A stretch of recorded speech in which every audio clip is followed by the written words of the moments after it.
Hello दोस्तों, स्वागत है आपका हमारे YouTube channel let's fulfil dreams में। स्टार्ट करते हैं आज की वीडियो। तो आज की वीडियो का हमारा टॉपिक है कि आरबीआई में extend moratorium for another 3 months. दोस्तों, सबसे पहले आपको मोरेटोरियम का मीनिंग पता होना चाहिए। मोरेटोरियम होता क्या है?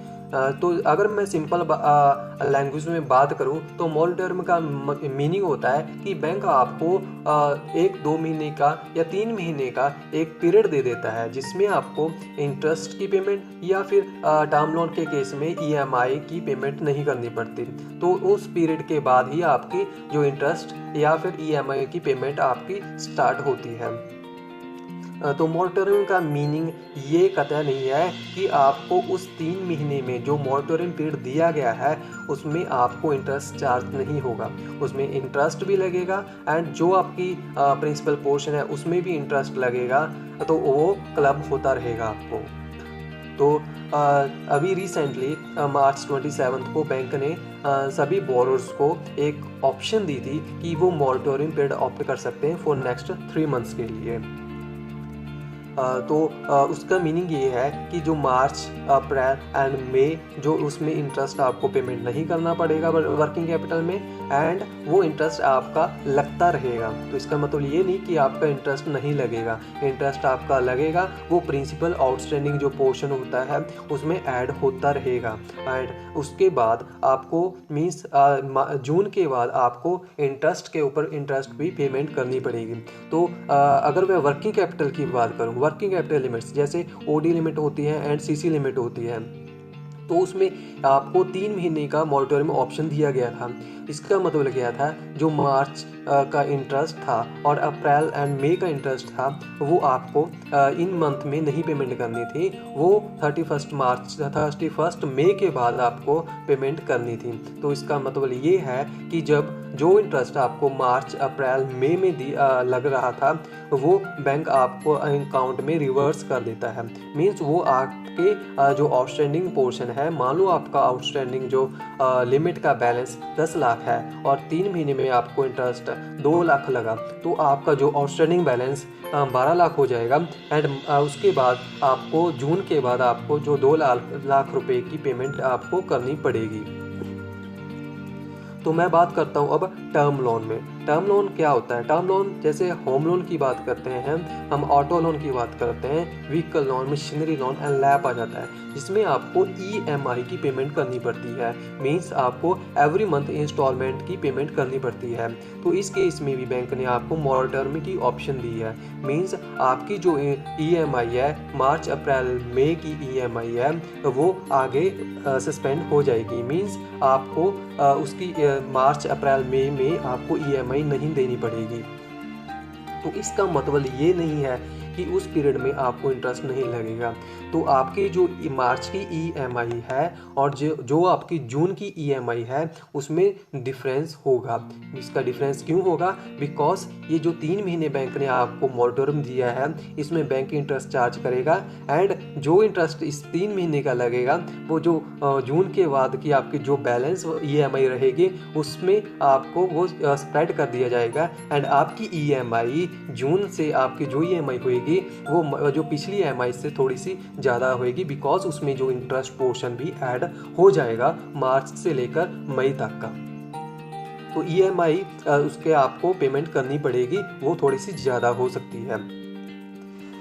तो अभी जो आपको मोरेटोरियम का जो एक्चुअल मीनिंग आपको समझ आ चुका है। तो अब नेक्स्ट बात करते हैं जो रिसेंटली जो हमारा आरबीआई है, रिजर्व बैंक ऑफ इंडिया है, इसके बारे में चर्चा कर रहा है कि वो अनदर 3 मंथ्स का आपको मोरेटोरियम दे सकता है। द रीज़न क्या है इसके पीछे? क्योंकि जो लॉकडाउन का 3rd फेज है वो 17 मई तक एक्सटेंड कर दिया गया है। मींस आपको जो कोरोना वायरस के केसेस वो डे पर डे बढ़ते जा रहे हैं। तो आरबीआई इसके बारे में सोच रहा है, उसकी हर रोज मीटिंग्स चल रही है कि आपको 3 महीने का और मोरेटोरियम पीरियड मिल सकता है। तो दोस्तों, मैं यहाँ पर आपको एक गाइड देना चाहता हूँ कि आप मोरेटोरियम पीरियड तभी ऑप्ट करें जब आपके पास फाइनेंशियल क्रंच है, मीन्स आपकी फाइनेंशियल पोजीशन अच्छी नहीं है, आपके पास पैसा नहीं है, वरना इसको आप ऑप्ट मत करना। इसका रीज़न क्या है? बिकॉज अगर आप इसको ऑप्ट करते हैं, पहले आपने 3 मंथ के लिए ऑप्ट किया, अब आप 3 मंथ के लिए और ऑप्ट करोगे, तो इस 6 मंथ में आपको इंटरेस्ट लगेगा।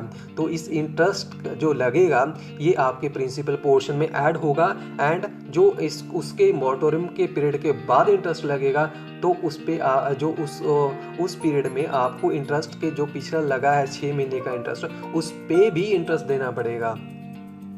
तो यहाँ पर जो आउटस्टैंडिंग प्रिंसिपल है उस पे तो इंटरेस्ट देना ही पड़ेगा, और जो 3 महीने या 6 महीने में जो का इंटरेस्ट लगा है उस पे भी दोबारा से इंटरेस्ट देना पड़ेगा। तो ये आपके लिए एक नुकसान हो सकता है। ऐसे ही EMI की बात करता हूँ, तो EMI भी आपको जो 6 महीने के बाद जो आपकी EMI होगी, वो जो आपकी मार्च वाली या उससे पहले वाली EMI थी उससे आपकी उसकी अमाउंट ज़्यादा होएगी, बिकॉज वो 3 महीने या जो 6 महीने का जो भी मोरेटोरियम पीरियड रहेगा उसका इंटरेस्ट उसमें ऐड हो जाएगा, और जो बैलेंस आपकी जितनी इंस्टॉलमेंट पेंडिंग पड़ी थी टर्म लोन की उसमें स्प्रेड कर दिया जाएगा, उसकी EMI आपकी बढ़ जाएगी। तो इसके बारे में आपको थोड़ा सा ध्यान रखना पड़ेगा। अगर आपके पास फाइनेंस है, मीन्स आपकी फाइनेंशियल पोजीशन अच्छी है, तो आप इस मोरेटोरियम को ना ऑप्ट करें। अगर आपके पास फाइनेंस नहीं है आप तो इसको ऑप्ट कर सकते हैं। तो इस चैनल में मैं यही बताना चाहता हूँ कि आप इसको बड़े ही ध्यान से समझें। इसका मतलब ये ना लें कि आपका जो इंटरेस्ट है या EMI है वो माफ़ कर दी है, तो आपको, और ये ना समझें कि आपको जो 3 महीने या 6 महीने है उसमें इंटरेस्ट नहीं लगेगा। वो दोस्तों, वो इंटरेस्ट आपको लग रहा है, वो आपको इंटरेस्ट पे इंटरेस्ट देना पड़ सकता है आप जो मोरेटोरियम पीरियड के बाद।